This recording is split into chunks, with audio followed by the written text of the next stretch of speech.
Salam geografi.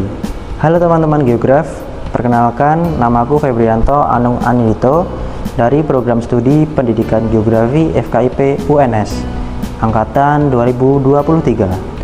Pada hari ini kita akan membahas tentang sesuatu yang sangat dekat dengan kita, tetapi seringkali tidak kita sadari. Kira-kira apa ya itu? Ya, dinamika litosfer. Pernahkah kalian mendengar tentang gempa bumi, gunung meletus, atau tanah longsor?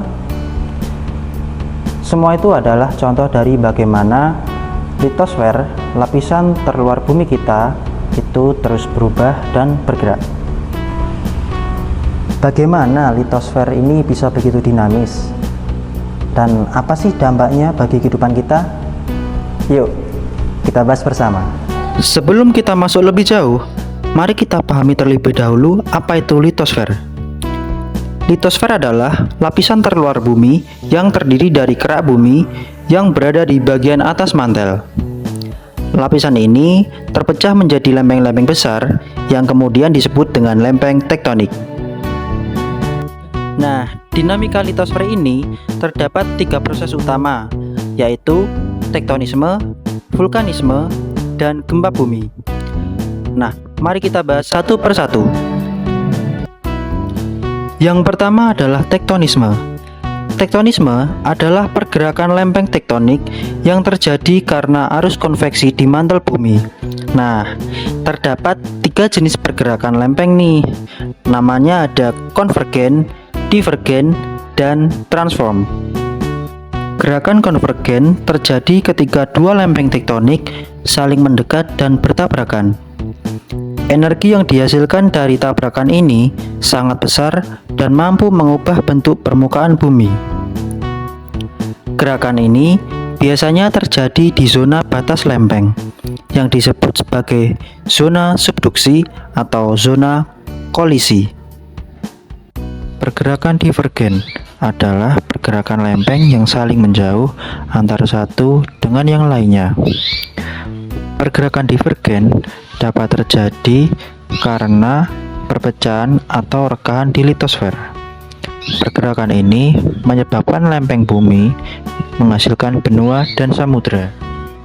Pergerakan divergen ini dapat terjadi pada lempeng benua maupun lempeng samudra. Sedangkan pergerakan lempeng transform adalah sebuah pertemuan antara dua lempeng tektonik yang bergerak secara horizontal dan berlawanan arah.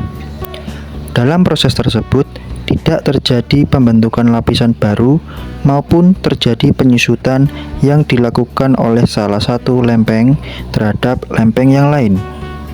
Selanjutnya adalah vulkanisme.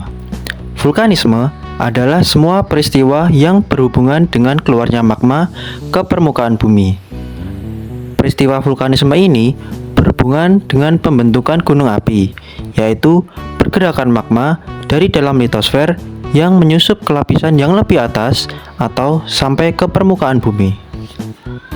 Kemudian adalah magma. Magma dapat diartikan sebagai bahan-bahan silikat pijar yang terdiri atas bahan padat seperti batuan, cairan, dan gas yang berada di dalam lapisan kulit bumi atau litosfer.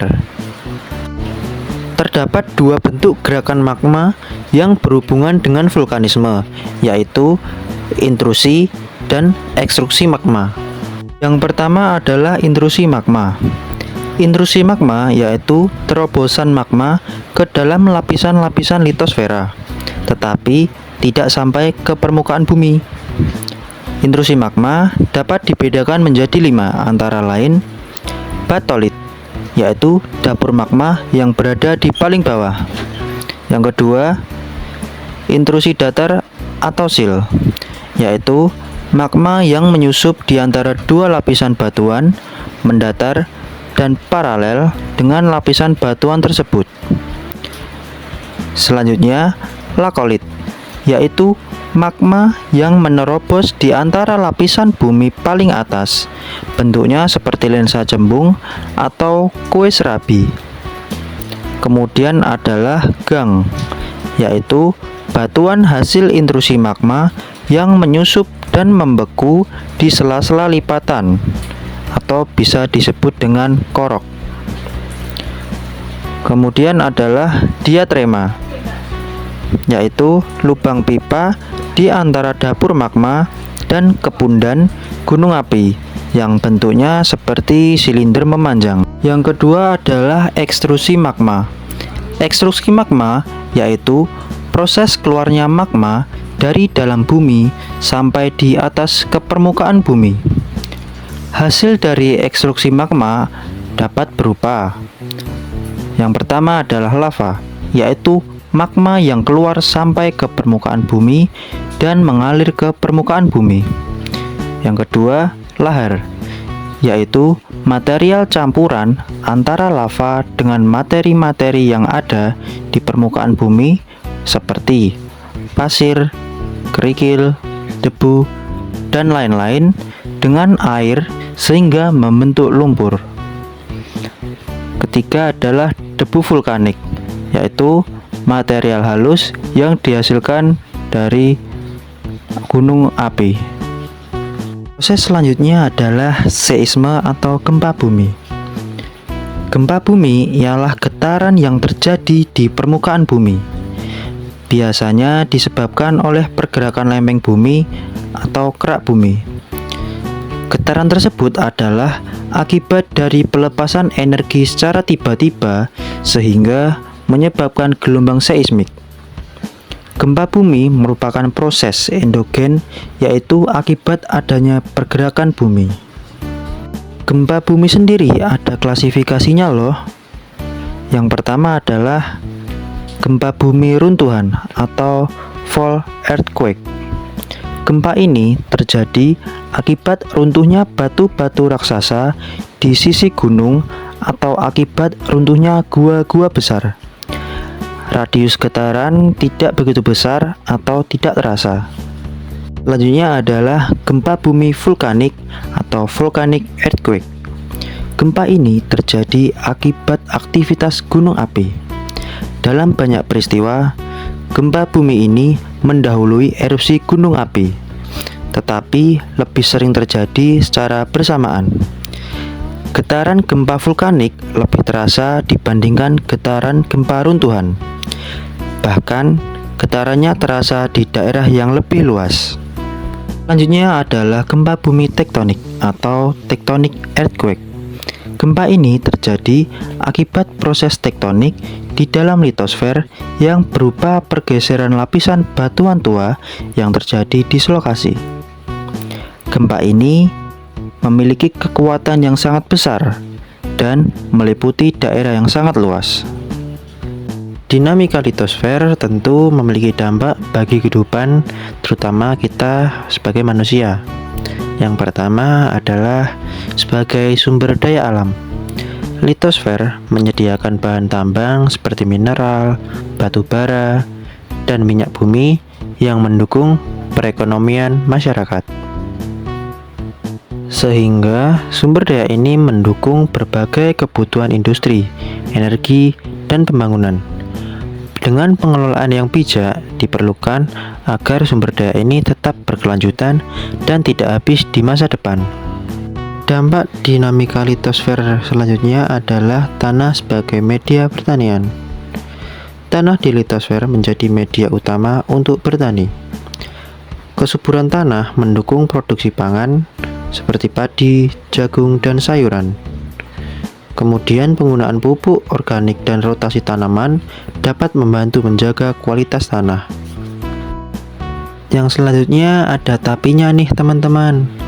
Dampak dinamika litosfer juga menimbulkan ancaman bagi kita manusia, seperti gempa bumi, letusan gunung berapi, dan tanah longsor dapat membahayakan manusia. Mitigasi seperti pembangunan tahan gempa dan reboisasi di area rawan longsor sangat penting untuk mengurangi dampaknya.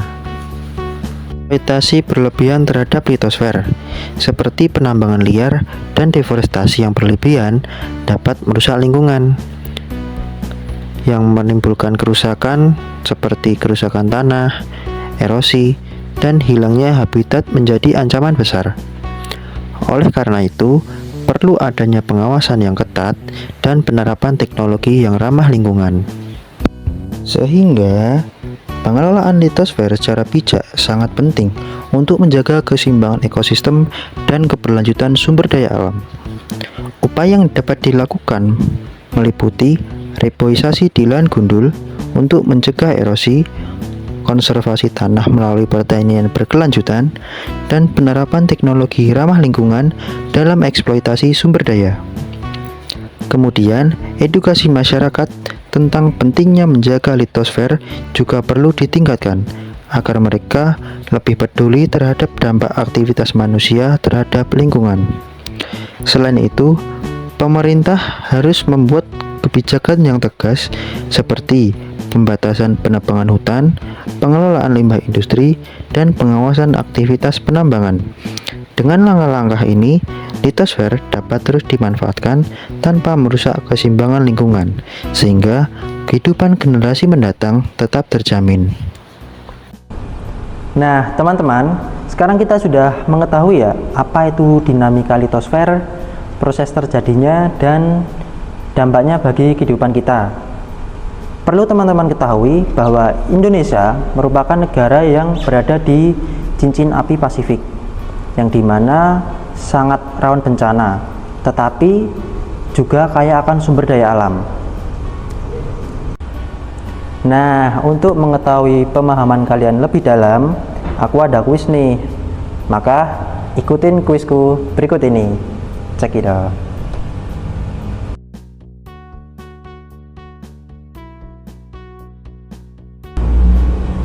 Nah, dengan memahami materi tentang dinamika litosfer ini, kita menjadi lebih siap untuk menghadapi bencana, sekaligus memanfaatkan potensi sumber daya alam yang ada di negara kita. Demikian video pembelajaran yang saya sampaikan.